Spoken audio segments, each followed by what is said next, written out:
melalui jaringan Pemersatu Bangsa, kami hadir kembali di hadapan Anda melalui Jurnal Malam. Berbagai berita, baik dari dalam maupun luar negeri, telah disiapkan tim redaksi Jurnal Malam kali ini. Sementara pada rubrik Wacana malam ini, kami akan menghadirkan Ketua Pokja Presidium Pembentukan Provinsi Bangka Belitung, Bapak Emron Pangkapi, yang akan berbincang seputar terbentuknya Provinsi ke-31 Bangka Belitung, atau biasa disebut Babel. Selamat malam, Pak. Selamat malam. Iya. Sukses 2 kali ya. Alhamdulillah. Ya. Tadi pagi merupakan suatu perayaan tersendiri buat masyarakat atau warga Bangka Belitung ya. Betul. Bangka Belitung menjadi provinsi ke-31, berpisah dari Sumatera Selatan. Artinya bukan berpisah kita menjadi sendiri toh. Iya. Iya, tapi menjadi otonomi daerah. Otonomi di provinsi. Nah, langkah-langkah apa, langkah nyata apa yang akan dilakukan oleh Babel ini, Bangka Belitung ini? Terutama dipisahkan antara apa yang disiapkan masyarakat seperti yang kami kelola, yaitu sebagai anggota presidium pembentukan Provinsi Bangka Belitung, dengan apa yang disiapkan oleh pemerintah. Yang pertama tentu dalam waktu dekat ini upaya kita adalah agar Bapak Presiden segera mengundangkan RUU yang telah disahkan DPR tadi. Dan setelah Bapak Presiden mengundangkannya, barulah langkah-langkah berikutnya, yaitu pemerintah pusat akan menetapkan seorang caretaker gubernur yang menyiapkan infrastruktur pemerintahan, dan selanjutnya baru kita ikuti mekanisme yang berlaku. Jadi Pokja masih terus berupaya mengadakan pendekatan kepada pemerintah, khususnya Presiden Abdurrahman Wahid, untuk segera mengundangkan Provinsi ke-31 Babel ini, begitu Pak? Dalam surat keputusan ketiga DPRD, yaitu Kabupaten Bangka, Kabupaten Belitung, dan Kota Pangkal Pinang, presidium ini dibentuk dan bertugas hingga terbentuknya Provinsi Kepulauan Bangka Belitung. Nah, terbentuknya itu menurut yuridis formal adalah setelah diundangkan oleh Bapak Presiden. Jadi masih belum bubar ya Pokja ya? Masih belum bubar sampai disahkan. Ada target berapa lama kira-kira? Kalau kita melihat apa yang dilakukan oleh pemerintah terhadap pemberlakuan Provinsi Banten, itu hanya 15 hari setelah diundangkan. Insya Allah kita pun rasanya akan punya waktu yang sama. Iya. Baik, Bung Emron, seperti biasa kita lihat beberapa kasus-kasus di beberapa daerah, bahwa setelah dibentuk provinsi nanti ada pembagian jabatan. Nah, bagaimana ini pembagian jabatan ini supaya tidak bermasalah lagi? Kalau pembagian jabatan mungkin jauh dari tujuan kita.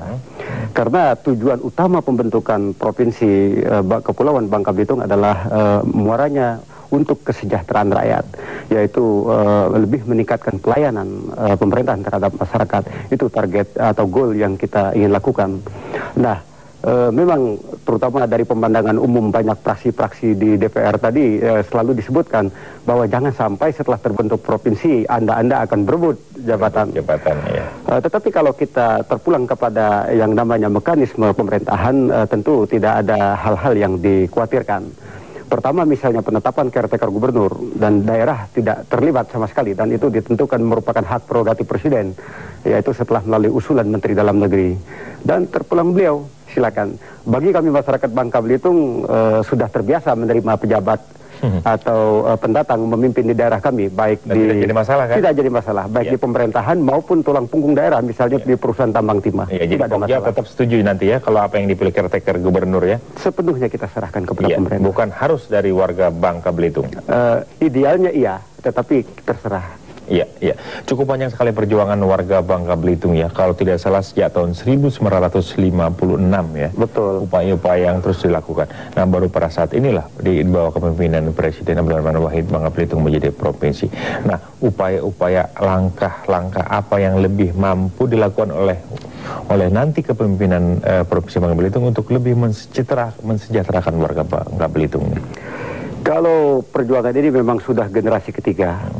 Yang tadi seperti saya katakan tujuannya adalah untuk lebih meningkatkan sejahteranya masyarakat Kepulauan Bangka Belitung, atau lebih mempercepat terpacunya pembangunan di daerah itu. Kalau rencana strategi pembangunan kita sudah menyiapkan. Kebetulan ketika akan dibentuk panitia atau presidium ini sudah melalui kajian-kajian, terutama kajian intern kita, yaitu sebuah blueprint yang disiapkan oleh presidium. Yang kedua, kita juga sudah mengundang konsultan independen untuk mengkaji apa kelebihannya kalau Bangka Belitung menjadi provinsi dan di mana kelemahannya.